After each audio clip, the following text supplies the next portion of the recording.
It's like we got a black cloud over us. Every day it's a killing, every day. Tragedy on the east side of Indianapolis. Good evening to you. I'm Mark Mullins. And I'm Nicole Griffin. 2 young teens dead after a shooting, and now their families are trying to make sense of what happened and calling on witnesses to come forward. Yeah, relatives, friends, neighbors, they're all mourning 14-year-old junior high school student and a 15-year-old high school student who were both shot and killed. Both boys attended Warren Township schools. That shooting happened late last night at Dubarry Park near 38th and North Post Road on the city's east side. And that's where WRTV's Nikki Dementri spent the day learning more about the 2 lives lost too soon. Strips of caution tape are all that's left at Dubarry Park on Indy's east side. This after 2 teens were shot and killed at the park Monday night. You should be able to come to the park in your neighborhood. You should be able to come to the park in your neighborhood at 14 and 15 and not think somebody's going to murder you. On Tuesday, family and friends of one of the young men came back, overcome with grief. And I would like for everybody to see this. That's 14-year-old Devontae White, the 3rd oldest in a family of 7, a middle schooler. His mother spoke with us while clutching onto her son. This is the grass where my son was and his blood was. Around 9:30 Monday night, IMPD responded to a call for a person lying on the ground at the park, and that's when they found White and 15-year-old Isaiah Jackson dead from gunshot wounds. These killings, they're getting younger by the minute. He was 14 years old. He wasn't a bad child. He was a child that sit in front of the TV and he played games all day. Both were students in Warren Township. Devontae's mother, Shaquana White, says the 2 were friends. I don't know. I don't know where I go from now. Never I be just the wanna, same. if anybody knows anything, say something, speak up. White's unclear why the boys went to the park, but says a family friend dropped them off. Devontae's sister was in the car, she says, and heard the gunshots. I'm gonna challenge the mayor and the police chief. Y'all need to get on your job. Y'all have got to do better. And the community. And the community. We need the community to step in. We are family.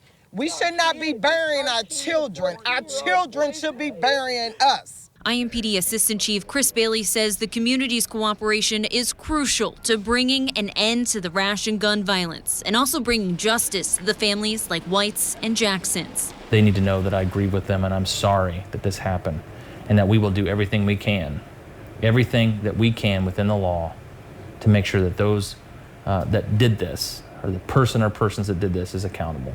Bailey notes one of IMPD's, quote, best detectives is working the case. As a father, this will haunt me. Every time a kid dies, that haunts me. And I can't imagine what these mothers are feeling today. The message from Devontae's family, friends, and IMPD is all the same. If someone knows something, come forward to give these families justice. If you know something, say something. Please. Please. I want justice for my son. On Indy's east side, Nikki Dementri, WRTV. Those with information are asked to call the IMPD Homicide Office to report any tips anonymously as well. You can go to Crime Stoppers of Central Indiana. We do have those numbers for you on our website at WRTV.com. This year, 4 kids under the age of 18 have been killed through gun violence in Indianapolis. In all of 2021, 12 kids were killed. In 2020, a total of 14 children died from gun violence. IMPD Assistant Chief Chris Bailey talks about what he thinks part of the problem is right now. We have a serious gun problem in this country. There is too easy of an access to a weapon in our community, and people without the moral compass who won't hesitate to pull the trigger. And as gun owners, we need to be responsible to make sure our guns are safe, that they don't get in the wrong hands, that they aren't sold to kids, they aren't able to get a hold of them, so these bad things happen. I talked about it earlier. Kids' brains are not fully developed at 14 and 15 years old. They don't always comprehend and rationalize all the consequences of their actions. And so putting a gun in a kid's hand is a dangerous combination. So far in 2022, WRTV has confirmed 38 total homicides in Indianapolis. At this time last year, there had been 44 homicides.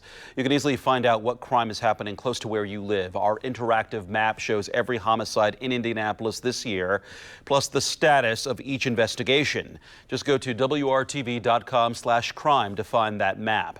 WRTV digital reporter Vic Reichert is going beyond the numbers to show you the people we've lost to violence in 2022.